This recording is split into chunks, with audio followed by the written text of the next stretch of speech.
ओम नमः शिवाय। ओम नमः शिवाय। ओम नमः शिवाय। ओम नमः शिवाय। ओम नमः शिवाय।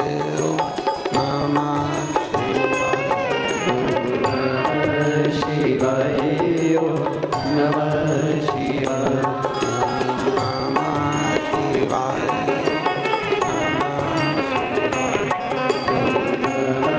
शिवाय। ओम नमः शिवाय। ओम नमः शिवाय। ओम नमः शिवाय। ओम नमः शिवाय। ओम नमः शिवाय। ओम नमः शिवाय। शिवाय। ओम नमः शिवाय। ओम नमः शिवाय। नमः शिवाय। शिवाय। ओम नमः शिवाय। ओम नमः शिवाय। ओम नमः शिवाय। शिवाय। ओम नमः शिवाय। ओम नमः शिवाय। शिवाय। नमः शिवाय। ओम नमः शिवाय। शिवाय। ओम नमः शिवाय। ओम नमः शिवाय। ओम नमः शिवाय। शिवाय। ओम नमः शिवाय। ओम नमः शिवाय। ओम नमः शिवाय। ओम नमः शिवाय। विश्वनाथ भगवान की, महाकालेश्वर भगवान की, ओमकारेश्वर भगवान की, कुबेरेश्वर महादेव की। हर हर महादेव। हर हर महादेव। हर हर महादेव। काशी विश्वनाथ ओगरदानी त्रिकालदर्शी कैलाशी अविनाशी भगवान शिव, जिनकी पुनित पावन शिव महापुराण की कथा संपूर्ण विश्व के कल्याण हेतु बाबा देवादिदेव महादेव की कृपा से, करुणा से, उनकी उदारता से चल रही है। छत्तीसगढ़ की पवित्र भूमि से ऑनलाइन शिव महापुराण की कथा संपूर्ण विश्व के कल्याण हेतु श्रावण के इस पवित्र महीने में भगवान देवादिदेव महादेव की कृपा से, करुणा से, उनकी उदारता से आयोजित की गई है। कथा के मुख्य यजमान श्री अनिल जी शुक्ला जी, श्रीमती शकुंतला शुक्ला जी, श्री सीताराम गौरीशंकर श्री खंडेलवाल जी, श्री चंद्रशेखर पिल्ले श्रीमती पूर्णिमा पिल्ले जी, श्री परमेश्वर सिन्हा श्रीमती आशा सिन्हा जी। एक बार यजमान परिवार के लिए जोरदार ताली बजाकर स्वागत वंदन अभिनंदन, जिन्होंने इस श्रावण के पवित्र अवसर पर भगवान देवादिदेव महादेव की करुणा से, कृपा से, उनकी उदारता से और अपने पूर्वजों के आशीर्वाद से ये पवित्र शिव महापुराण कथा के यजमान पद ग्रहण किया है। आप सब भी आस्था चैनल के जितने श्रोता भाई बहन हैं, फेसबुक यूट्यूब पर जो कथा सुनने वाले हैं, ये सभी शिव कृपा से, भगवान शंकर की करुणा से और यहाँ बैठे सभी श्रोता भाई बहन कहीं ना कहीं शिव की उदारता से ये पवित्र कथा का लाभ लेने के लिए विराजमान है। जितना जजमान के ऊपर प्रभु की कृपा है, पूर्वजों का आशीर्वाद है, उतना ही आपके ऊपर भी प्रभु की कृपा और पूर्वजों का आशीर्वाद है, जो इस पवित्र कथा का लाभ आप ले रहे हैं। आज विराम दिवस है कथा का। 5 दिवसीय कथा जो 2 तारीख से 6 तारीख तक आयोजित की गई, आज विराम की ओर जाएगी। कहीं ना कहीं भगवान शंकर की अविरल भक्ति और मुक्ति का साधन शिव तत्व है। कहते हैं अगर एक क्षण, ये तो 5 दिन है, एक क्षण भी अगर मिल जाए मेरे शंकर की भक्ति करने का, या एक क्षण भी मिल जाए शिव तत्व को जानने का, तो उसको बहुत मानिए। ये तो 5 दिन है, 7 दिन, 5 दिन, 9 दिन, 11 दिन, ये सब चलता है। भगवान शिव की भक्ति का दिन निश्चितता नहीं। एक क्षण भी अगर आपको मिल रहा है तो वो श्रेष्ठ है। कहते हैं कभी कभी आप जिस कंपनी में काम करते हैं, आप जिस एजेंसी को लेते हैं, जिस कंपनी में काम करते हैं, या जिस कार्य को अच्छी लगनता से करते हैं, तो एजेंसी वाले, कंपनी वाले आपको कहीं घूमने के लिए भेजते हैं। पता है आप लोगों को, और बोलो तो जम के, पता है ना। अगर एजेंसी है आपके पास में या कोई कंपनी में आप नौकरी कर रहे हैं, सर्विस कर रहे हैं और बहुत अच्छी सर्विस, बहुत अच्छी नौकरी, बहुत अच्छे तरह से आप अपनी एजेंसी को संभाल रहे हैं, तो कंपनी वाले आपको कहीं ना कहीं टूर पर भेजते हैं। उसमें किराया आपका नहीं रहता। किराया किसका? जम के बोलो, कंपनी वाले का। रुकना किसका? कंपनी वाले का। भोजन किसका? कंपनी वाले का। सब कुछ कंपनी वाले का रहता है। आपको तो केवल एंजॉय करो, आनंद करो और घूम फिर कर वापिस अपने घर पर आ जाओ। एक बात अपने अंदर उतार कर रखना, जब कंपनी वाले खुश होते हैं तो आपको घूमने के लिए भेजते हैं, कहीं विदेश भेजते हैं, कहीं अन्य जगह भेजते हैं। एजेंसी वाले खुश होते हैं तो आपको कहीं भेजते हैं, और शंकर भगवान जब खुश होते हैं तो शिव महापुराण में भेजते हैं। इतना स्मरण। शिव प्रसन्न हुए तो आप शिव पुराण तक पहुंचे। शंकर भगवान प्रसन्न हुए, मेरे ओघरदानी शिव प्रसन्न हुए तो आप शिव महापुराण की कथा में बैठे हो। शिव प्रसन्न हुए तो आप कहीं आस्था चैनल पर, कहीं फेसबुक यूट्यूब पर शिव तत्व शिव पुराण सुन रहे हो। 72 वर्ष में पड़ने वाला ये श्रावण का महीना जो सोमवार से प्रारंभ होकर सोमवार को विराम ले रहा, और कितने भाग्यशाली हैं आप और हम सब कि उस श्रावण के महीने में भगवान देवादिदेव महादेव की कृपा से आप और हम कथा का रसतत्व ग्रहण कर रहे हैं। ये मानकर चलो कि जैसे कंपनी प्रसन्न होती है तो आपको कहीं ना कहीं टूर पर भेजती है, कहीं ना कहीं एजेंसी वाले आपको भेज देते हैं और पूरी व्यवस्था वो करते हैं, वैसे ही मेरे भोलेनाथ जी ने आपके लिए ये पैकेज तैयार करा था 5 दिन का। ये उसकी कृपा से हुआ, उसने आपको यहाँ भेजा। कितना पूरा राजनांदगांव कथा को सुन रहा है। एक भी ऐसी दुकान नहीं और एक भी ऐसा घर नहीं कि छत्तीसगढ़ के राजनांदगांव में कथा नहीं चल रही। हर जगह पर कथा चल रही है और सबके मैसेज आ रहे हैं, और सब ने, राजनांदगांव वासियों ने, सब ने, इस छत्तीसगढ़ की पवित्र भूमि से राजनांदगांव के एक एक व्यक्ति ने मैसेज किया है कि गुरुदेव अभी हमारा पेट नहीं भराया। एक कथा एक बंद हॉल में हो गई, वो भी ऑनलाइन आपको करना था, और सही माने तो प्रशासन को धन्यवाद दो जो तुम इतने भी आ गए, नहीं तो ये कथा ऑनलाइन के माध्यम से ये रहता है कि पूरा हॉल खाली रहता है।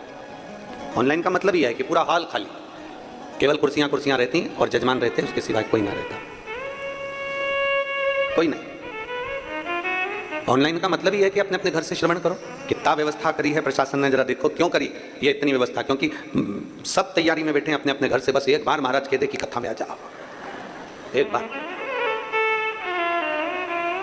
फिर ये इतना फोर्स जो लगा कर रखा है पुलिस प्रशासन ने, कलेक्टर महोदय ने, एसपी, एसएसपी, कमिश्नर आदि, आईजी आदि ने, टीआई सब लगे हुए हैं, चाहे वो तहसीलदार बंधु हो, एसडीएम हो, एसएसपी, सब लगे, पूरा फोर्स लगा कर रखा चारों तरफ, और केवल इसलिए कि भक्त लोग यहाँ तक नहीं पहुंचे। और ये कथा ऑनलाइन है।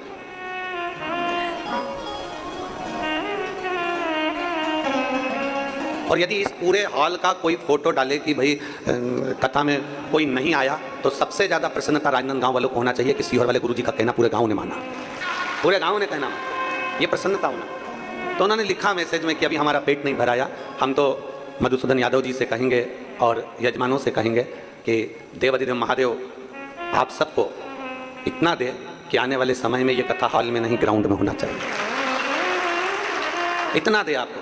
और दिल से ये कथा संपूर्ण राजनांदगांव वालों की नहीं, संपूर्ण छत्तीसगढ़ वासियों के लिए एक प्रसन्नता का केंद्र है। हम भी कर रहे हैं कि होना चाहिए, और बड़ी मेहनत आप लोगों का, बड़ा परिश्रम इस कथा में रहा है। प्रशासनिक परिश्रम ज़्यादा रहा प्रशासन को, क्योंकि आसपास से पूरा घेर कर रखना, कोई भीड़ ना एकत्रित हो जाए। ऑनलाइन कथा है, उसका स्मरण है। तो कहीं आपको अगर ये पैकेज मिला है 5 दिन का, आप अगर कथा में आकर बैठे हो, तो कंपनी में नौकरी करते करते अच्छा काम करते हो तो कंपनी वाले भेजते हैं, एजेंसी में अच्छा कार्य होता है तो एजेंसी वाले भेजते हैं, और आप भगवान शंकर को कुछ अच्छा कर्म किए होंगे, आपके पूर्वजों ने कोई पुण्य आदि ज़्यादा किया होगा, तो बाबा ने भी आपको ये पैकेज में यहाँ भेज दिया है। जाओ, सुनो, कथा का रसतत्व ग्रहण करो और अपने जीवन को सार्थक करो, सार्थक करो। तेल कंपनी वाले, जब तेल कहाँ से निकलता है? पृथ्वी से, और तेल निकला पृथ्वी से, और उस पृथ्वी से निकले हुए तेल को फिर रिफाइनरी में भेजा जाता है, और रिफाइनरी में जब वो तेल तैयार होता है, रिफाइनरी में जब वो तेल क्लीन होता है, साफ होता है, तो 100 लीटर अगर तेल भेजा गया है तो उसमें से 90 लीटर बचता है। 10 लीटर रिफाइनरी में वो तेल बेकार कचरे में चला जाता है, डस्टबिन में चला जाता है। 100 लीटर तेल में से, जो जमीन में से तेल निकला, जो पृथ्वी में से तेल निकला, उस तेल को 100 लीटर तेल को भेजा जाता है रिफाइनरी में। रिफाइनरी में क्लीन होने के बाद वो तेल 90 बचता है, 10 खत्म हो जाता है, 10 समाप्त हो जाता है, क्योंकि 10 लीटर उसमें से कचरा निकल जाता है, केवल 90 लीटर बचकर मार्केट में आता है। उसी तरह जैसे पृथ्वी में से तेल निकला, उसको रिफाइनरी में भेजा, रिफाइनरी में भेजकर 10 हट गए, तब केवल 90 बचे, 90 लीटर तेल बचा। उसी तरह हम भी जैसे पृथ्वी से तेल निकलता है, हम भी अपनी माता के गर्भ से निकलते हैं और शिव महापुराण की रिफाइनरी में जाकर क्लीन होने का प्रयास करते हैं।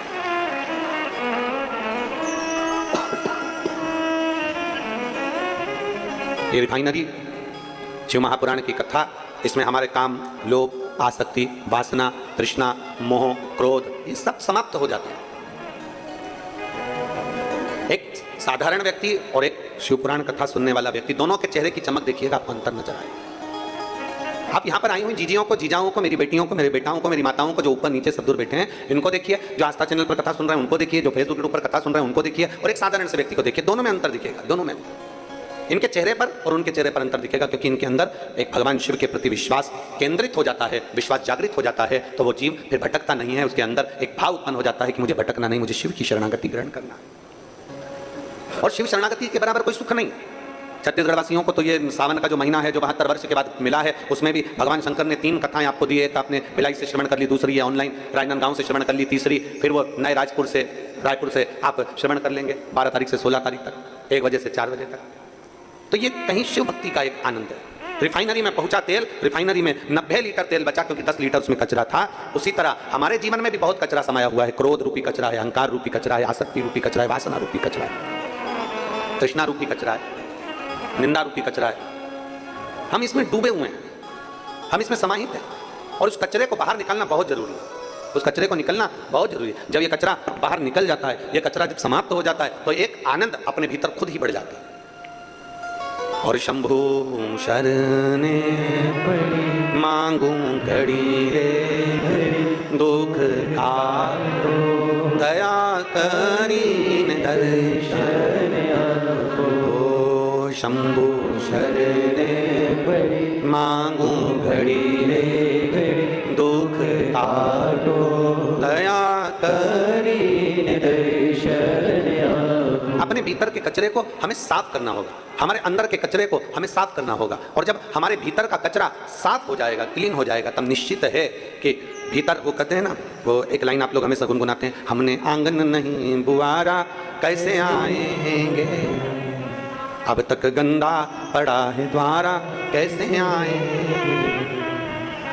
हमारे आंगन को हम नहीं बुआ रहे। आंगन से मतलब ये नहीं है कि आपने अपना घर नहीं बुआरा, घर में झाड़ू नहीं लगाई, पोछा नहीं लगाया, सब कुछ घर तो क्लीन रखा है। घर में तो पर्दे भी बदले हैं, घर में तो तुम बेडशीट भी बदलते हो, घर में तो रोज नूतन भोजन भी बनाते हो, घर में तो तुम रोज श्रृंगार भी करते हो, घर में तो तुम रोज नया नया कुछ करने का प्रयास करते हो। शिव महापुराण की कथा भी यही कहती है, जैसे घर में रोज पोछा लगाना जरूरी है, घर में रोज झाड़ू लगाना जरूरी है, घर में रोज सफाई करना जरूरी है, रोज नया श्रृंगार करना जरूरी है, रोज नई साड़ी, कपड़ा, वस्त्र, आभूषण पहनना जरूरी है। उसी तरह अपने मन को भी प्रतिदिन नूतन करना जरूरी है, नया करना जरूरी है, भगवान का भजन करना जरूरी है।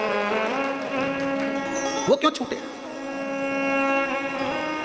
और जब हमारे भीतर का अहम, हमारे भीतर का अहंकार, जब हमारे भीतर की आसक्ति, जब हमारे भीतर की तृष्णा, लोभ, ये सब समाप्त ही नहीं होता, तब तक परमात्मा मिल भी नहीं सकता। बहुत कठिन है महाराज। इसीलिए तो शास्त्र कहता है कि त्रेता में, सतयुग में यज्ञ से, अनुष्ठान से, साधना से, भजन से, आदि तप साधना से प्रभु मिल जाते थे। पर कलयुग केवल एक ऐसा है कि जिसमें कलयुग केवल नाम धारा और सुमर।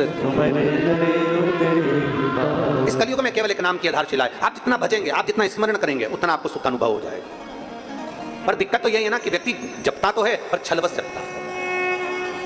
भगवान का नाम जपता जरूर है, ऐसा नहीं कि संसार में कौन नहीं जपता। आप पूरे जाकर देखो, बड़े बड़े तीर्थों में देखिए, बड़े बड़े नदियों के तट पर देखिए, बड़ी बड़ी नदियां, तालाब, सरोवर, कुंड, बावड़ी, मंदिर, देवालय, शिवालय, और आपके नगर में भी जाकर देखिए, सारा भरा पड़ा है। लोग बहुत प्रेम से भगवान का नाम जप रहे हैं। कोई भगवान का राम नाम जप रहा है, कोई कृष्ण नाम जप रहा है, कोई शिव नाम जप रहा है, कोई देवी का नाम जप रहा है, उसकी मर्जी पड़े वो जप रहा है, जिस भाव से उसको जप,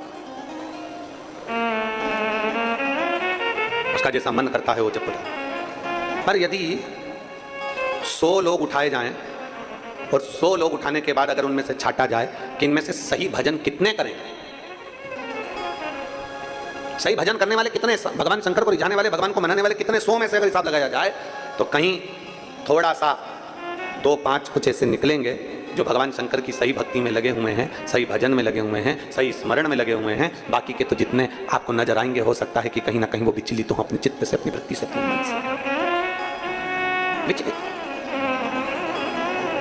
कहीं अगर भगवान शिव की कृपा आप पर हुई है, भगवान शंकर की करुणा हुई है, आप शिव मंदिर तक जा रहे हैं, आप शंकर का गुणगान कर रहे हैं, आप शंकर जी के मंदिर में एक लोटा जल समर्पित कर रहे हैं, आप भगवान देवादिदेव महादेव को रिझाने का प्रयास कर रहे हैं, तो ये मानकर चलो कि कहीं शिव तत्व की बड़ी कृपा हुई है आप पर, भगवान शंकर की बड़ी करुणा, बड़ी करुणा। हमने पहले दिन भी कथा में कहा था, आज फिर कहते हैं, अपने घर जाकर अपनी नजर जरूर उतरवा लेना कि भगवान शंकर की कितनी कृपा आप लोगों पर हुई, इसका कोई वर्णन नहीं, कितनी करुणा।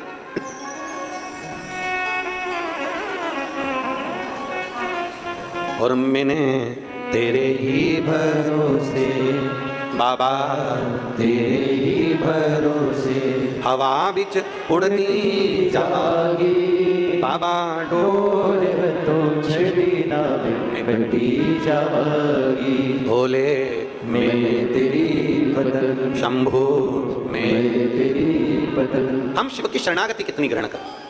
तारकासुर असुर हुआ, जिस तारकासुर ने भगवान ब्रह्मा जी से वर मांगा था कि अगर मैं मरूं तो शंकर जी के बेटे के द्वारा मरूं, शिव के पुत्र के द्वारा। मांगने वाला भी अगर मांग रहा है, वो भी असुर, राक्षस, और असुर भी मांग रहा है तो क्या मांग रहा है कि शंकर के पुत्र के द्वारा मरूं। इंद्र ने तारकासुर से जाकर पूछा था यह प्रश्न कि तूने ऐसा वर क्यों मांगा, तूने ये वर क्यों मांगा। मतलब शंकर भगवान समाधि में लीन है और वो उनकी शादी नहीं होगी इसलिए तू मरेगा नहीं, तूने इसलिए मांगा। शंकर भगवान विवाह नहीं करेंगे और उनका औलाद नहीं होगी, तूने इसलिए मांगा। तारकासुर कहता है इंद्र तू मुझे समझ नहीं पाएगा, तू मुझे जान नहीं पाएगा। इंद्र के मन में संशय रह गया, वो संशय लेकर इंद्र ब्रह्मा जी के पास चले गए और ब्रह्मदेव से फिर उन्होंने अपना संशय इंद्र ने कहा कि तारकासुर मांग रहा है कि मैं शंकर भगवान के पुत्र के द्वारा मरूं। मतलब तारकासुर ये जानता है कि शंकर की समाधि नहीं टूटेगी, शंकर जी विवाह नहीं करेंगे, विवाह नहीं करेंगे तो औलाद नहीं होगी, संतान नहीं होगी, पुत्र नहीं होगा, तो ये मरेगा नहीं। या तो इसलिए मांगा उसने, या कोई और कारण हो सकता है। भगवान ब्रह्मदेव ने तुरंत इंद्र से कहा इंद्र तेरी बुद्धि छोटी है, तेरा चित्त छोटा है, इसलिए तू श्रेष्ठ नहीं देख पा रहा। तारकासुर ने भगवान शंकर से उनका पुत्र के द्वारा मरना इसलिए मांगा क्योंकि तारकासुर शंकर भगवान का भक्त है, बस सामने प्रकट नहीं करता पर दिल से शिव की आराधना करता है और वो चाहता है कि शंकर जी की शादी हो जाए, शादी होगा तो संतान होगी और संतान होगा तो मेरा वध होगा, वो हित चाहता। अब दुनिया के लोग उसको आहित समझे। आपसे पूछें, बच्चा बहुत छोटा सा रहता है, बहुत छोटा सा, जन्म लिया बच्चे को 2 दिन में, 5 दिन में, 7 दिन में, 3 महीने में, 1.5 महीने में, 1 महीने में, 15 दिन में, 20 दिन में उसको इंजेक्शन लगता है, उसको टीका लगता है। आप सब माँ बैठी हो, आप सब मेरी जीजियां बैठी हैं, सब माताएं बैठी हुई हैं और सारी आस्था चैनल पर मेरी जितनी जीजियां कथा श्रवण कर रही हैं, जितनी मेरी माताएं कथा श्रवण कर रही हैं, वो जानती हैं गोदी में छोटा सा बच्चा है, अभी जन्मा, दुबला पतला छोटा सा, हड्डी हड्डी शरीर में उसके, छोटा सा, बहुत छोटा। अब जन्म लिया बच्चे में कितना प्राण होगा। पर आपसे पूछे मेरी जीजियों से कि आपको मालूम है कितना कष्ट से हुआ है, कितने साल के बाद हुआ है, कितनी मुश्किल से हुआ है। इतना छोटा सा तो बालक है, छोटा सा बच्चा है, छोटी सी बेटी, छोटा सा बेटा है, छोटा सा बाबू है, इसको अब डॉक्टर ने कहा इसको इंजेक्शन लगेगा, टीका लगेगा, फिर भी माँ अपने हृदय पर पत्थर रखती है और अपने बच्चे को लेकर हॉस्पिटल में टीका लगवाने जाती है। गई कि नहीं गई? बोलो बोलो, जम के बोलो। गई। क्यों गई?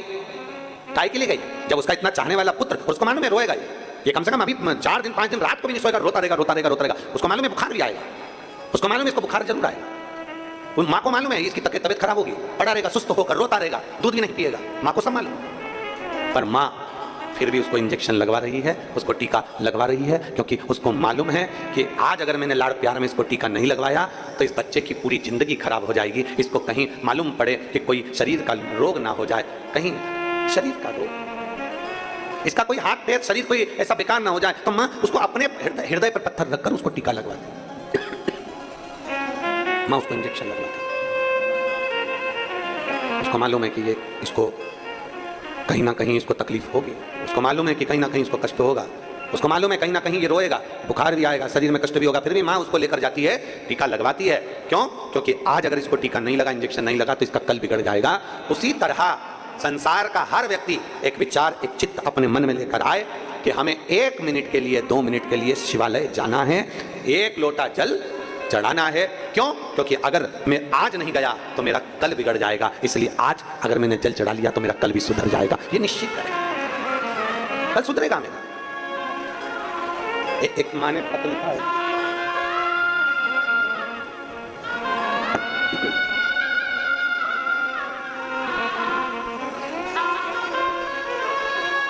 मंजू यादव, आप ही बेटा, श्री शिवाय नमस्तुभ्यम। आ जाओ बच्चे को लेकर आ जाओ। मंजू यादव, मैं राजनंद गांव की निवासी हूँ। मेरा फ़ोन नंबर ये है। गुरुजी, मेरी 2 बेटियां हैं और बेटियों के बाद में मुझे 18 साल हो गए थे। कई बार परिवार हो चाहे दूसरे हो, ताना तो देते ही हैं कि एक बेटा नहीं, एक लड़का नहीं। बेटियां होने के बाद मेरे पास 18 साल हो गए। डॉक्टर ने एक बात कह दी थी कि अब तुम्हें औलाद नहीं हो सकती, समय निकल चुका है।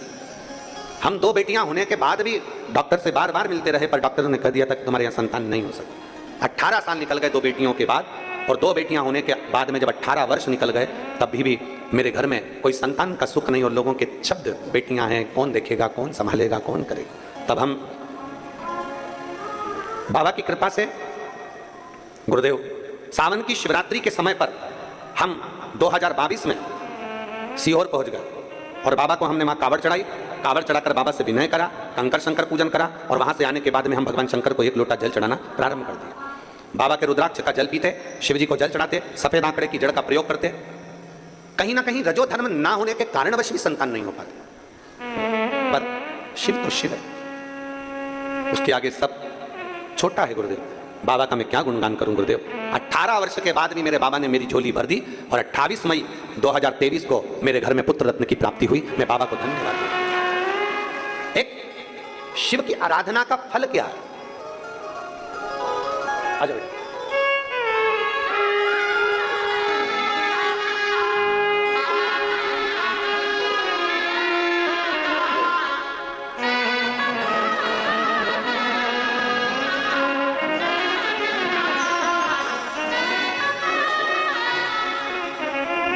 एक शिव की आराधना का फल क्या, एक शिव उपासना का फल क्या? इसने लिखा है दीजी ने, जब 2 बेटियां हो गई, और बेटियां होने के भी 10, 11, 12 वर्ष निकल गए, 15 वर्ष निकल गए, 16 वर्ष निकल गए, 18 साल निकल गए, तब तो आस ही छोड़ दी थी कि अब कोई संतान नहीं होगी और पुत्र तो होना है। आस छोड़ दी। पर तेरी कृपा बिना नहीं मिले एक भी अणु, लेते हैं श्वास तेरी कृपा से तनो तनो। बखान क्या करूं मैं राखों के ढेर का, चपटी भगोत में खजाना कुबेर का। गंगाधार मुक्ति द्वार ओमकार तू, भोले ओमकार तू। आयो शरण तिहार शंभु तार तार तू। हम उसके भरोसे जब हो जाते हैं, आश्रित, उसके भरोसे जब हो जाते हैं, वो संभाल। संसार के भरोसे रहोगे तो वो कभी संसार वाले आपको नहीं संभालेंगे, संसार वाले तो ठोकर ही देंगे। इस बेटी ने लिखा कि कई लोग यही कहते थे, बेटा नहीं है, बेटियां अपने घर चली जाएगी, कौन संभालेगा? ऐसा नहीं है, आपकी सोच गड़बड़ है, आपके विचार गड़बड़ है, आपकी सोच गड़बड़ है। जो सोचते हैं कि बेटियां अपने घर चली जाएगी, कौन संभालेगा? जिसका कोई नहीं उसका तो शिव है यारो। क्यों विचार? शंकर की आपको स्मरण में होगा भगवान कृष्ण की कथा का, कि भगवान कृष्ण की नानी, भगवान कृष्ण की नानी यशोदा जी की मां, जिनका नाम था पाटला देवी। क्या नाम था? पाटला देवी। यशोदा जी की जितनी बहन थी सबके घर में औलाद थी, बस यशोदा जी की यहाँ नहीं थी। यशोदा जी की जितनी बहन थी सबके घर संतान थी, पर यशोदा जी की यहाँ नहीं थी। अवस्था भी हो गई थी यशोदा जी की बहुत, पर पाटला देवी के मन में बहुत खलबली मचती थी, मेरी एक बेटी और उसके घर औलाद। जरा बेटियों से माता पिता का प्रेम भी बहुत ज्यादा होता है, इसलिए वो सबसे पहले यही देखते हैं, बेटी के घर में औलाद नहीं, बेटी के घर संतान नहीं। पाटला देवी को, यशोदा जी की माता को यह बात खलती थी कि मेरी बेटी अब उम्र हो गई है, अब उसके घर औलाद नहीं होगी, पर मेरा विश्वास करता है कि मेरा महादेव उसको औलाद जरूर दे। पाटला देवी प्रतिदिन यमुना जी के घाट पर जाती, बालू का शिवलिंग बनाती, आराधना करती। यह पाटला देवी का नियम था, माता यशोदा की माता जी का नियम था, भगवान कृष्ण की नानी का नियम था।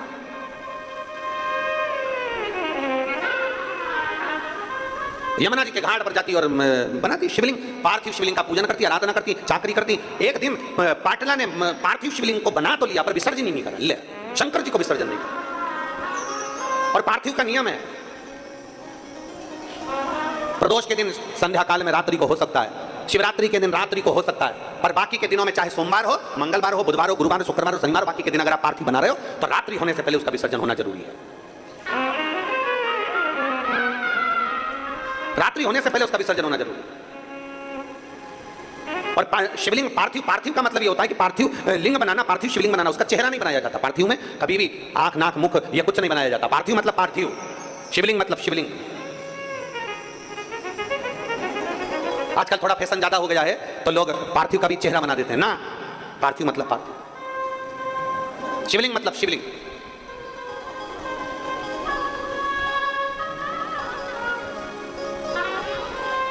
अब फैशन में लोग बनाने लगे, वो अपनी जगह पर शास्त्र जो कहता है, शास्त्र के अनुसार, शास्त्र में कहीं वर्णन नहीं आया कि आप शिवलिंग का, आप पार्थिव का कहीं मुख बनाओ कि नाक बनाओ कि आंख बनाओ। पार्थिव मतलब पार्थिव, शिवलिंग मतलब शिवलिंग, शिवलिंग का निर्माण।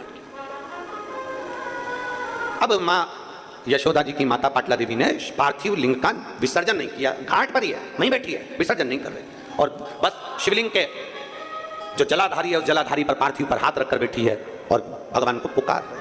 हमने परसों की कथा में कहा था, पुकारे जाओ, पुकारे जाओ, पुकारे जाओ। 10 साड़ी देखते हो तब एक साड़ी पसंद आती है, 10 कपड़े देखते हो तब एक कपड़ा पसंद आता है। उसी तरह 10 बार पुकारोगे तब एक पुकार भोलेनाथ सुनता जरूर है।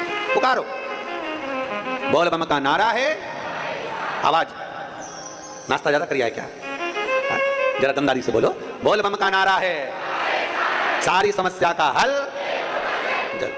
अब यहां शिव तत्व कह रहा है 10 बार पुकारोगे तब एक पुकार मेरा शिव सुनेगा। 10 बार पुकारा सुनेगा। हाथ रखकर बैठ गई। कभी कभी तुम्हारा भी दिल कर जाए तो शिवलिंग हो, मंदिर, देवालय, शिवालय हो, शिवालय में जो जलाधारी होती है, जो चरण होते हैं जहां से पानी नीचे बहता है, वहां अपना हाथ रखकर कभी कभी बैठ गए। शिव, अगर मंदिर में भीड़ ना हो तो, भीड़ हो तो तुम फालतू मत बैठ जाना, नहीं तो हालत खराब हो जाए। भीड़ ना हो तो हाथ रखा बैठ गए। मुझे तेरा ही सहारा रे मेरे भोले। हाथ शंकर के जलाधारी पर, उससे अपने मन की बात। मैंने तुम्हें ही पुकारा है मेरे भोले बाबा। हाथ जलाधारी पर पुकार।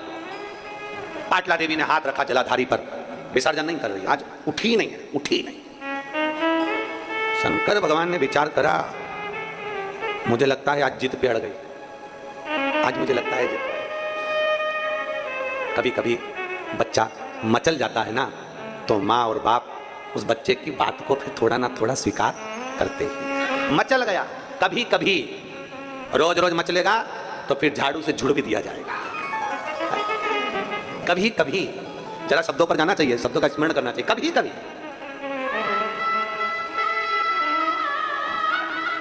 अब भगवान कृष्ण की नानी पाटला देवी हाथ रखकर बैठ गई, हिलती नहीं, बेटी वहीं पर पुकार रही, नमः शिवाय, नमः शिवाय, नमः शिवाय, श्री शिवाय नमस्तुभ्यम पुकार रही। बाबा ने सोचा ये आज हिलने वाली नहीं है। शंकर भगवान एक बूढ़े का रूप लेकर पाटला देवी के पास में पहुंच गए। बुजुर्ग का, बूढ़े का, एक बूढ़े का रूप लेकर, बहुत बुजुर्ग का, बहुत बुजुर्ग।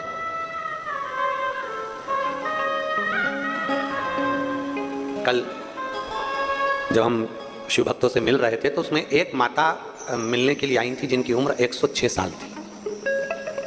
खंडेलवाल जी आप भी देखे होंगे, वो साइड में बैठी थी, स्मरण में होगा। काय शुक्ला जी आप मिले थे, 106 वर्ष की थी, 106 वर्ष।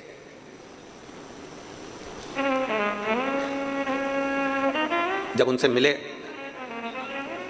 और वो देख रही थी तो उनकी आंख में आंसू आ रहे थे।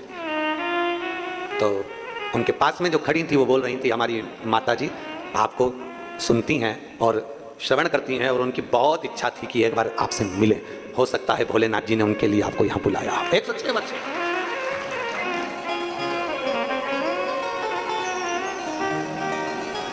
एक बुजुर्ग का रूप लेकर मेरे महादेव आते। कभी कभी हो जाता है शिव तत्व को प्राप्त करने का एक भाव प्रकट हो जाता है। शिव तत्व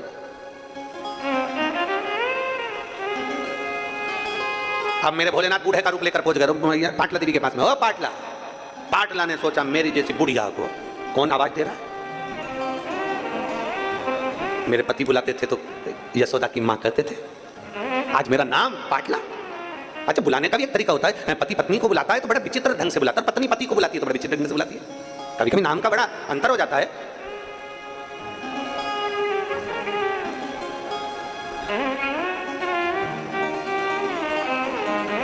बड़ा नाम का अंतर। अब एक बार की तो कथा है, इंदौर में हम कथा कर रहे थे और इंदौर में जब बहुत साल पहले, बहुत साल पहले की बातें लगभग हो गए होंगे, 20-22 साल पहले, अपना पैलेस में कथा चल रही थी और वहाँ कथा चलते चलते तो आरती पहले हम जय जगदीश हरे की गा रहे थे। तो इधर आरती करने वाले जो बाजू में खड़े थे और हम बोलते जय जगदीश हरे, पास में खड़ी एक माँ बोलती जय कल्लू के पिताजी हरे। वो जगदीश नाम ही नहीं लिया। अब आरती तो पूरी हो गई पर ध्यान हमारा भटक गया, उसकी ओर गया। और आरती पूरी होने के बाद जब वो बेलपत्र तुलसी दल लेने के लिए आई तो हमने उनसे पूछा, हम जगदीश हरे बोल रहे हैं, तुम कल्लू के पिताजी हरे, ऐसा क्यों? आपकी क्या जगन्नाथ जी से कोई लड़ाई है? कहती नहीं, उनका नाम है। हमने कहा किनका? उनका। कभी कभी नाम का बड़ा अंतर पड़ जाता है। भारत में माताएं, कई माताएं, आजकल तो खैर लोग नाम से पुकारने लगे, पर भारतीय नारी पति का नाम। एक गांव में एक सर्वे करने वाले आए और गांव में सर्वे करने वाले आए और सर्वे करने वालों ने पूछा, आते से सब घर के दरवाजे बजाते घर पर गए जहां उसका पति नहीं था, पत्नी अकेली थी, पत्नी बाहर आ गई। आते से पूछा क्या है? पति भी घर में है नहीं। पत्नी ने पूछा कौन है? हम सर्वे वाले। अच्छा, जरा तुम्हारा नामांकन सर्वे करना है, बोलो क्या पूछना है, बताओ तुम्हारा नाम क्या है? उसने बता दिया मेरा नाम बिमला है। अच्छा, फिर बच्चे कितने हैं? 4 बच्चे हैं। नाम बताओ। उनका नाम बता दिया। पति भी है, उसका नाम। अब सर्वे वाले बोले नाम बताओ, बताती नहीं, शर्माने लगी, बोली नहीं। सर्वे वाले बोले हम डबल से नहीं आ सकते, अपने पति का नाम बताओ। घर में बच्चे नहीं, स्कूल गए, कौन से पूछे, क्या करे? नेम प्लेट भी नहीं लगी। अब करे तो करे क्या? बताओ अपने पति का नाम। उसने कहा देखो मैं बताऊंगी पर तुम समझ जाओगे क्या? हाँ समझ जाएंगे, बता। तो क्या 3 गंजी और 3 गंजी कितनी हो गई? 3 गंजी और 3 गंजी कितनी हो गई? सर्वे वालों ने कहा 3 गंजी। हाँ 3 गंजी तो 6 गंजी, मतलब 6 गंजी। 3 गंजी मतलब 6 गंजी। अच्छा, पति का नाम छगनजी है। पत्नी फिर शर्मा के इशारा करी, आज नाम कैसे बोल?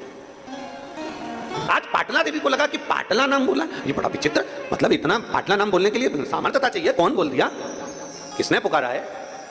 शिव जी आवाज लगाए वृद्ध के रूप में, पाटला, ओ पाटला। पाटला ने जो पलट कर देखा कोई बुजुर्ग है। पाटला को गुस्सा आया। पाटला ने सोचा, माता पाटला ने विचार किया, बताओ मैं अच्छी खासी शंकर जी से प्रार्थना कर रही थी और ये बुढ़ा यहाँ बुजुर्ग यहाँ आ गया और मेरे पूजन करने में तो मेरा पति भी मुझे नहीं उठने देता, बोलता ही नहीं। उसको मालूम है पति को भी कि उठने वाली तो है नहीं, तो पहले ही चाय बनवा लो, दूध बनवा लो, जो करना पहले। अगर ये पूजन में बैठ गई तो नहीं उठे। और कई माताओं की आदत रहती है, पूजन में अगर बैठी हैं और अगर कहीं बहू बेटा पोता पति जो भी कोई है वो अगर कुछ थोड़ा बहुत भी छेड़ देना तो इसको बड़ा गुस्सा आता, बड़ा क्रोध। पर क्रोध नहीं करना चाहिए। पर पाटला मेरे को पुकारा, कौन पुकारा है? जो पलट कर देखा एक बुजुर्ग थे, डंडा टेकते टेकते आ रहे थे। पाटला ने पूछ लिया, बाबा क्या चाहते हो? बाबा कहते हैं बहुत भूख लगी, बहुत। बाबा भूख? हाँ बहुत तेज भूख लग रही है। हाँ ठीक है बाबा। पाटला उठी, शंकर भगवान को जो नैवेद्य लगाया था वो पाटला ने शिव जी के सम्मुख में दे दिया। शंकर भगवान ने कहा, पाटला तेरी बेटी यशोदा से कहना सावन के महीने की जो श्रावणी आए, सावन के महीने की जो पूर्णिमा आए, सावन के महीने की जब श्रावणी आए, सावन की उस श्रावणी के दिन यशोदा अगर प्रेम से संत साधु जन को, गुरु जन को अगर भोजन कराएगी तो उसके घर में औलाद जरूर आएगी। कहो यशोदा से। श्रावणी था? हाँ सावन का महीना था। पाटला ने तुरंत पत्र लिखा, पत्र लेकर दूत को भेजा। दूत जाकर यशोदा जी के पास पहुंचे। यशोदा जी के हाथ में पत्र दिया कि पाटला देवी ने पत्र भेजा है। मेरी मां ने पत्र भेजा है। हाँ क्या लिखा है? कि श्रावण के महीने में अगर तुम किसी संत साधु ब्राह्मण गुरुजन को भोजन कराओगी तो तुम्हारे घर में औलाद जरूर आएगी। सुना? पाटला देवी ने जैसे ही पत्र भेजा, यशोदा जी ने स्वीकार कर नंद बाबा से कहा, जाओ आज ब्राह्मणों को निमंत्रण देकर आओ। श्रावणी का दिन था, सारे ब्राह्मण संत साधुओं को निमंत्रण दे दिया गया। यशोदा जी का खीर मालपुआ बन गया। खीर मालपुआ बनकर तैयार हुआ। भोजन परोसने की तैयारी हुई। यशोदा जी भोजन परोस रहे थे, नंद बाबा भोजन परोस रहे थे और यशोदा मैया भी भोजन परोसने के लिए आई। तो इतना लंबा पल्लू यशोदा जी डालकर, हाथ में चुड़ला, कमर कर धनिया, पांव पैजनिया, यशोदा जी इतना गहरा पल्लू ऊपर से लेकर नीचे तक पल्लू कर खीर परोसने के लिए आ गई। अब मालपुआ परोस रहे थे नंद बाबा और खीर परोस रही यशोदा मैया। खीर परोस रही यशोदा जी। दूध सामग्री जो होती है ना, वंश की वृद्धि करती है। आप लोगों के स्मरण में है कि नहीं है? श्राद्ध पक्ष में सारा भोजन कोई भी लगाकर ब्राह्मण को जिमाए उससे मतलब नहीं है, पर श्राद्ध पक्ष में तिथि पर, श्राद्ध में या अन्य तिथि पर, बरसी आदि तिथि पर अगर खीर का पात्र भरा जाए तो घर की बहू, घर की माता, घर की स्त्री, घर में जो ताई चाची जो भी है घर में स्त्री, उस खीर के पात्र को उसको भरना चाहिए। संपूर्ण थाली कोई लगाए। और फिर निवेदन करेंगे, श्राद्ध पक्ष में एक बार प्रयोग कर देखिए, जिसके घर में 23 से 24 साल तक भी औलाद नहीं हो, 23 से 24 साल तक भी औलाद पैदा नहीं हुई हो, जिसके घर में संतान ना हुई हो, वो एक प्रयोग जरूर करे। एक प्रयोग जरूर करो कि 23 साल तक भी औलाद ना हुई हो तो श्राद्ध पक्ष में तुम्हारे दादा परदादा किसी का श्राद्ध घर में हो रहा हो, और किसी दादी का श्राद्ध, किसी दादा का श्राद्ध, किसी बुजुर्ग का श्राद्ध तुम्हारे घर में हो रहा हो, तो खीर के बर्तन में खीर तुम भरकर और उस ब्राह्मण को जिसको घर में बुलाया गया है भोजन कराने के लिए, वहां तुम देकर आओ और अगले श्राद्ध तक इंतजार करो। मेरा बाबा वंश की वृद्धि करता ही है, निश्चितता देता है, वंश बढ़ाता ही है।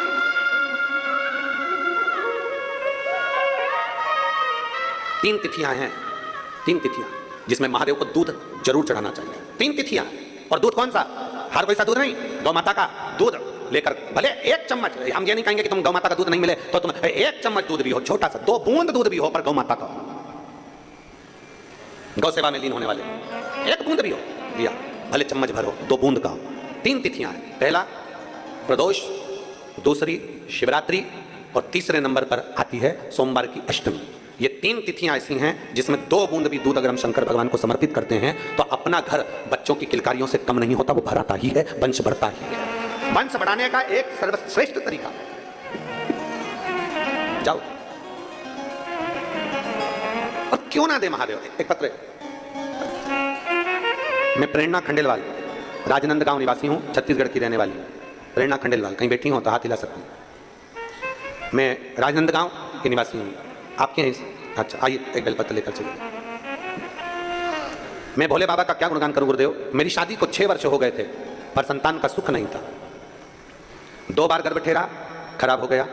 एक गर्भाशय रहा तो ट्यूब का मुंह बंद हो गया।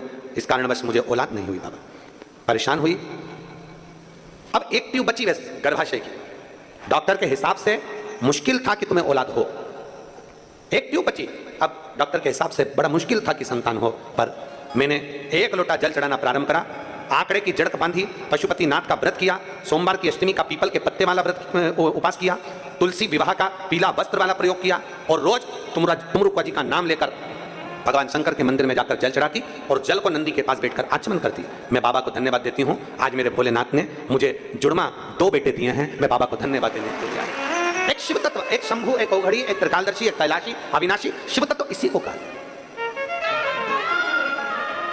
एक विश्वास के साथ, एक भरोसे के साथ, एक दृढ़ता के साथ जब हम शंकर को भजते हैं, और तेरी कृपा बिना न रे एक भी अणु लेते हैं श्वास, तेरी कृपा से तनु बखान क्या करूं मैं रागों के ढेर का, चपटी भभूत में खजाना कुबेर का, हे गंगाधार मुक्ति द्वार ओंकार तू, भोले ओंकार तू, आयो शरण तिहार शंभु तार तार तू। कहो यशोदा से, श्रावण के महीने में संत ब्राह्मण साधुजन गुरुजन का भोजन करा। नंद बाबा ने निमंत्रण दिया श्रावणी करने आए हुए संत ब्राह्मणों को। भोजन तैयार हुआ, मालपुआ दे रहे थे, नंद बाबा खीर परोस रही थी। यशोदा मैया घूंघट बड़ा, हाथ में चूड़ा, पांव पैजनिया, कमर करधनिया। यशोदा जी खीर परोसने के लिए जब निकली, संतों ने, ब्राह्मणों ने, साधुओं ने देखा कि नंद बाबा की तो दाढ़ी सफेद है, नंद बाबा के तो बाल सफेद हैं, ये तो बूढ़े हैं। और क्या देखा, यशोदा जी जब आई तो इनको लगा, ऐसा लगता है कि नंद बाबा के छोरे की बहू दिखती है। इनको नहीं मालूम कि ये नंद बाबा की पत्नी है, इनको तो लगा कि छोरे की बहू है। सारे संत ब्राह्मणों ने सोचा, आज हम भोजन कर रहे हैं इनके घर में, अपन देख रहे हैं कि इनके घर में भोजन, इनके घर में कोई बच्चे नहीं है, इनके घर में कोई संतान नहीं है। फिर सारे संत ब्राह्मण साधुओं ने एक साथ, यशोदा जी का तो मुख नहीं देखा था, चुड़ला पायल नई नवेली बहू जैसी दिखी, तो सारे संत ब्राह्मणों ने आशीर्वाद एक साथ दे दिया, पुत्र भव। क्या आशीर्वाद दिया? पुत्र भव।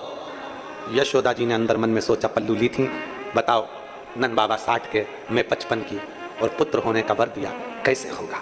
यशोदा जी ने जो अपना पल्लू हटाया, पल्लू हटाते से ही जितने संत ब्राह्मण बैठे थे सबने देखा कि इनके भी बाल सफेद हैं, आशीर्वाद गड़बड़ हो गया। नंद बाबा बोले, बाबा मैं 60 का, ये 55 की, कहाँ बच्चा होगा? संत कहते हैं श्रावण के महीने में अगर तुमने भोजन कराया है तो वो वचन कभी झूठा नहीं हो सकता। तुम्हारे यहाँ बेटा आएगा, चाहे वो कहीं से भी आए, पर बेटा जरूर आएगा। कहीं से भी आए, बेटा जरूर आएगा। और चमत्कार सा हो गया लोगों, हो गई बात निराली। रात ही रात में नंद बाबा की दाढ़ी हो गई काली। और ना जाने किस ऋषि मुनि ने धागा हाथ लपेटा कि नंद घर अनहोनी हो गई, बेटी हो गया बेटा। कोई थी बेटी, पर वचन दिया है, झूठा कैसे हो सकता है? हो गया बेटा। एक पार्थिव लिंग का निर्माण, पूजन, भजन, अर्चना, जो मांगो वो मिलता। कैसे प्राप्त ना हो?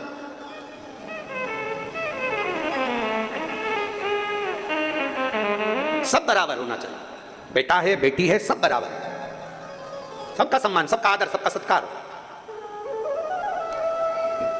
शिव कथा कर रही है, भगवान शंकर का चरित्र कर रहा है, शिव महापुराण की कथा कर रही है। जब हम विश्वास के साथ में, भरोसे के साथ में, दृढ़ता के साथ में भगवान शंकर की विरल भक्ति को प्राप्त करते हैं तो सुख अनुभव होता ही है। कोई लेट बनता है, कोई जल्दी बनता है, शिव को जल चढ़ाने वाला एक दिन सेठ जरूर बनता है। आपकी आराधना, आपकी भक्ति कभी खाली नहीं हो सकती। संसार के लोगों से काम ना रखोगे, संसार वाले कभी आपको आगे बढ़ने नहीं देंगे।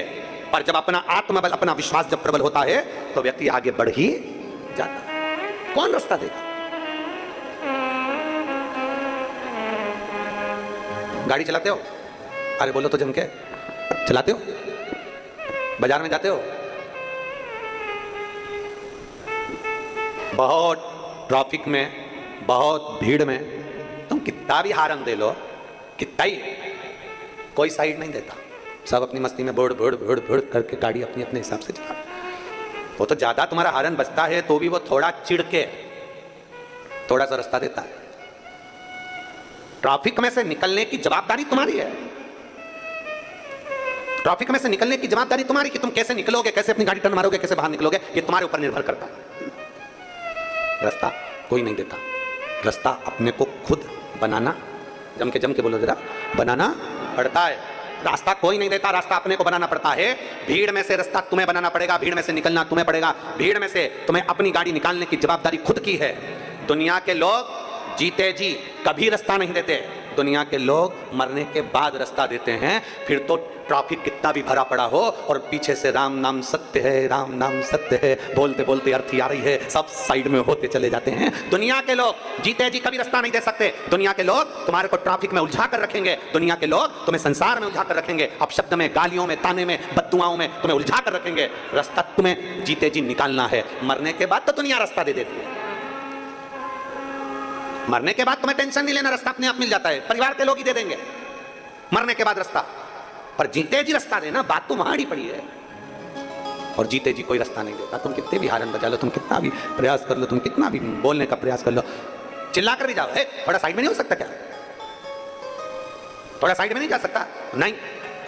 कितनी हारन बज रही है, पुलिस की भी गाड़ी वाँव वाँव करती हुई चल रही है, एम्बुलेंस वाँव वाँव करती चल रही है, पर लोग रास्ता नहीं देते। बड़े मुश्किल से हारन सुना तो भी बड़ी मुश्किल से साइड होते हैं, बल्कि कि अपने को रास्ता निकालना पड़ता है। इधर से कटो, उधर से कटो, निकल के चलते चले जाओ। बस यही शिव पुराण कहती है। जिंदगी में बहुत ट्रैफिक है, बहुत ट्रैफिक। परिवार, नाते, रिश्ते, कुटुंब, कबीले, व्यापार, व्यवसाय, ये सारा ट्रैफिक से भरा पड़ा हुआ है। इसमें अपने को कैसे निकल कर जाना है, ये तरीका शिव पुराण सिखाती है कि अपने को कैसे निकलना।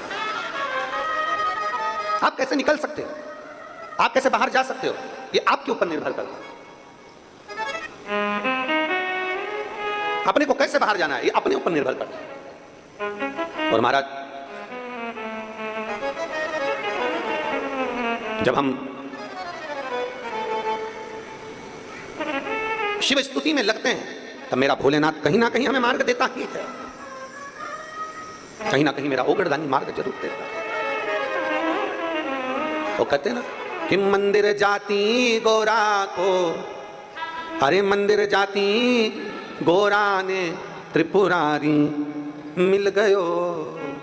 मंदिर जाती गोरा को त्रिपुरारी मिल गयो। और भोला जादू करियो रे, भोला जादू करियो रे, भोला जादू करियो रे, भोला जादू करियो रे। एक आराधना में, एक शिव भक्ति में, भगवान शंकर की अविरल भक्ति में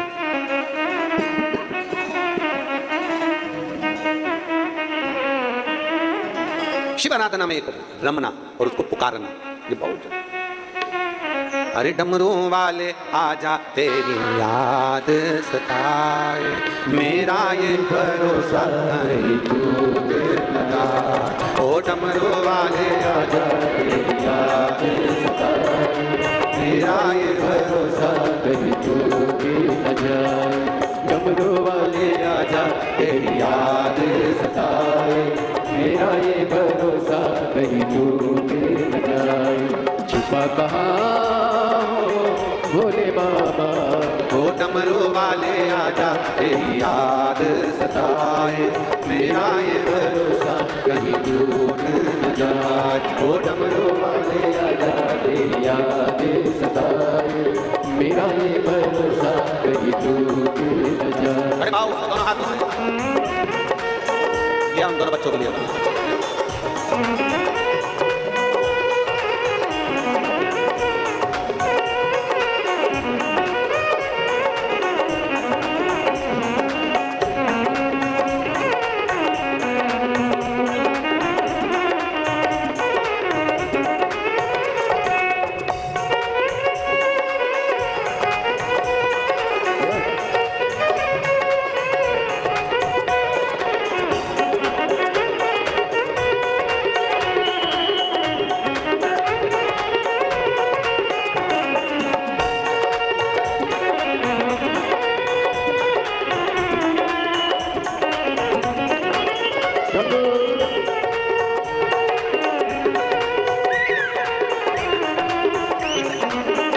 यही दो बच्चे हैं, एक बार जोरदार ताली बजाकर स्वागत।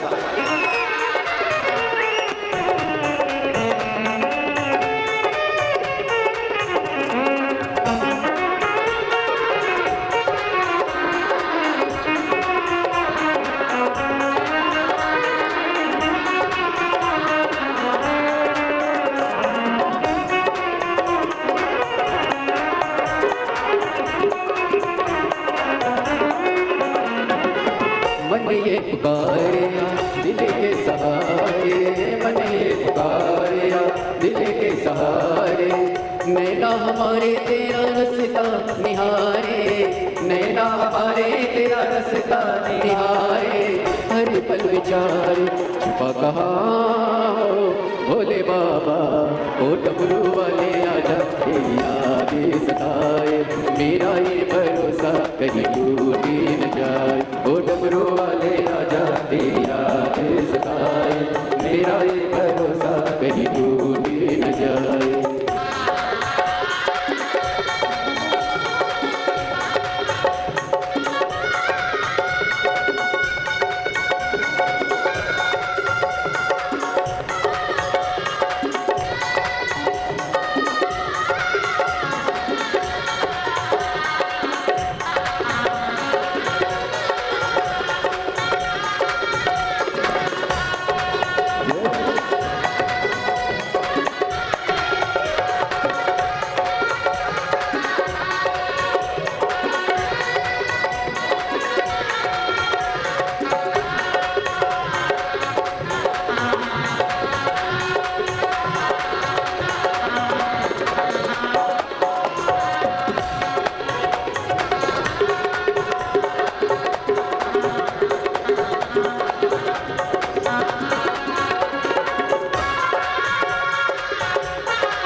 ये धड़े बंदे गीत तेरे गाए, दिल की ये धड़े बंदे गीत तेरे गाए, दिल की ये धड़े बंदे गीत तेरे गाए, दिल की ये धड़े बंदे गीत तेरे गाए।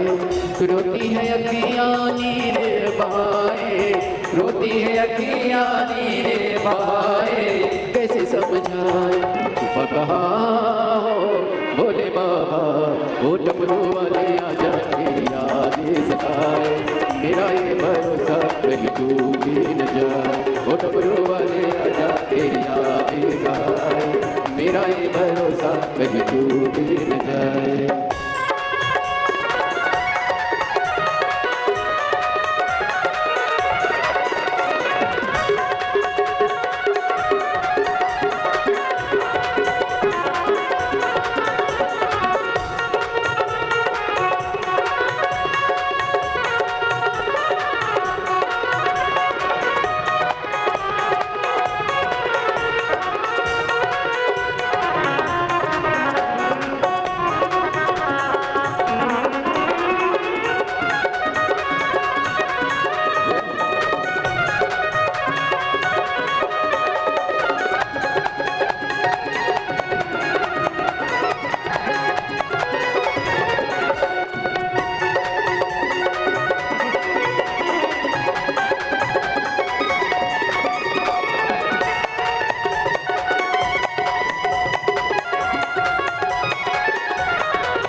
सहारे दिल के सहारे नैना हमारे तेरा रास्ता निहारे नैना हमारे तेरा रास्ता निहारे हर पल विचार बका भोले बाबा वो डमरू वाले आजा तेरी यादें सताए मेरा ये भरोसा कहीं टूट न जाए डमरू वाले आजा तेरी यादें सताए मेरा ये भरोसा कहीं टूट न जाए ओ डमरू वाले आजा तेरी याद सताए मेरा ये भरोसा कहीं टूट न जाए ओ डमरू वाले आजा तेरी याद सताए मेरा ये भरोसा कहीं टूट न हर हर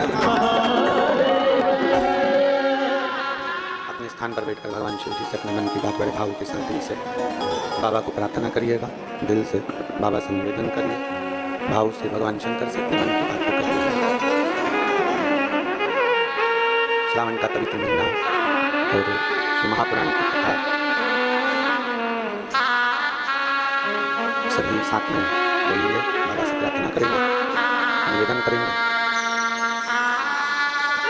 आज कथा का ब्रह्म दिवस है। कहते हैं मेहमान जाते जाते कुछ देखकर जाते हैं, उसी तरह शिव भी शिव पुराण के विराम पर कुछ ना कुछ देकर जरूर जाता है। आप और हम सब मिलकर भगवान शिव को पुकारें, प्रार्थना करें।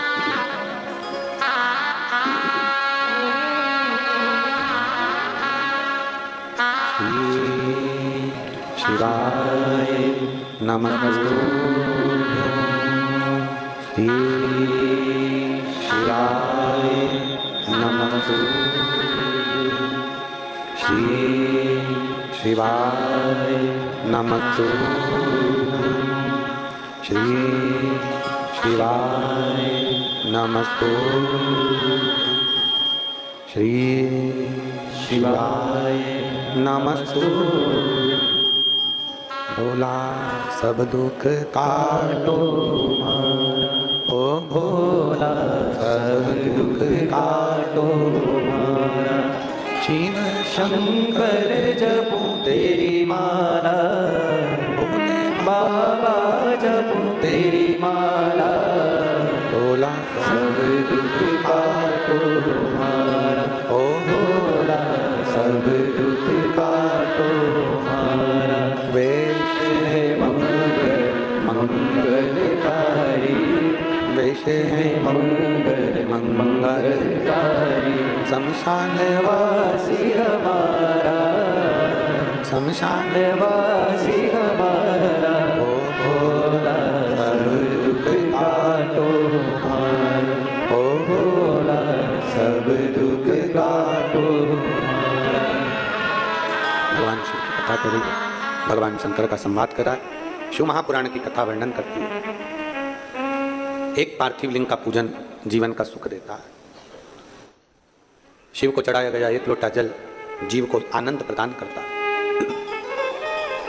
भीड़ बहुत है, परिवार नाते रिश्ते कुटुंब कबीले व्यापार व्यवसाय में बहुत भीड़ है, बहुत भीड़। एक नौकरी भी कर रहे हो ना तो उसमें भी भीड़ है। सब लगे हैं आपका पांव खींच कर पीछे करने में और खुद आगे बढ़ने। एक एजेंसी चला रहे हो या नौकरी कर रहे हो या दुकान कर रहे हो, चाहे किराने की करो, चाहे कपड़ा की करो, चाहे पान की करो, चाहे पानी की करो, उसमें भी बहुत भीड़ है। उसमें अपन को निकलना है आगे।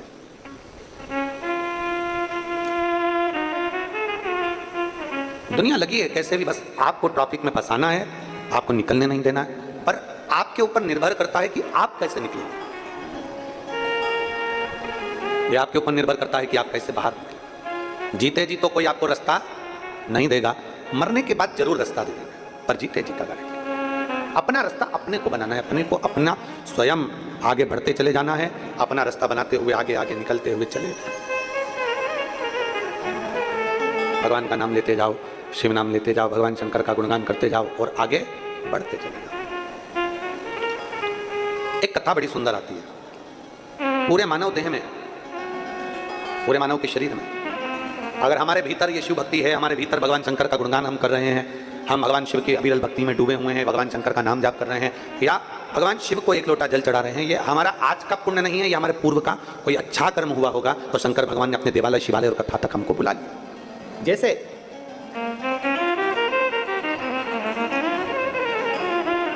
गन्ना, क्या बोलते हैं उसको, शुगर, गन्ना, यहाँ क्या बोलते हैं, गन्ना ही बोलते हैं, गन्ना, शुगर, उसमें चाहे समुद्र का पानी डाल दो, चाहे तुम नाले का पानी डाल दो, चाहे तुम गटर का पानी डाल दो, चाहे तुम उस गन्ने में कोई सा भी पानी डाल दो, पर गन्ने की मिठास में कोई फर्क नहीं पड़ता। गन्ना मीठा है तो मीठा ही रहेगा। करेला, उसमें तुम कितना भी शक्कर घोल के डाल दो, चाहे तुम उसमें कुछ भी अच्छी से अच्छी गुलाब जामुन की चाशनी डाल दो, चाहे तुम कैसा भी कुछ डाल दो, करेला कड़वा है तो कड़वा ही रहेगा, क्योंकि उसके अंदर वो गुण है, उसके अंदर वो भरा हुआ है, उसका आज का गुण नहीं, उसका पैदाइश गुण है। अब गन्ना किसी भी पानी को डालो पर वो मिठास कम नहीं करता, करेला में कैसा भी पानी डालो पर वो कड़वाहट कम नहीं करता। उसी तरह आप विचार करना, आपके घर में 4 बहुएं हैं, आपके घर में 4 लोग हैं, आपके घर में 5 लोग हैं, बेटी है, बेटा है, परिवार है, माता है, पिता है, परिवार पूरा की पूरा है, बहुएं भी दे रही हैं, चाचा चाची भी दे रहे हैं, काका काकी भी दे रहे हैं, बुआ फूफा भी दे रहे हैं, सबको ही दे रहे हैं, तुम्हारे घर में सब है। पर जरूरी नहीं कि सबका मन शिव में लग जाए, पर जरूरी नहीं कि सबका मन भगवान में लग जाए। कोई ऐसा होगा घर के अंदर जो शंकर के मंदिर तक भी जाएगा, जल भी चढ़ाएगा, शंकर का गुणगान भी करेगा, शिव स्मरण भी करेगा। कोई ऐसा रहेगा जो शंकर के करीब में जाएगा, और कोई ऐसा भी रहेगा जिसको किसी देवता से मतलब नहीं, किसी देवता से।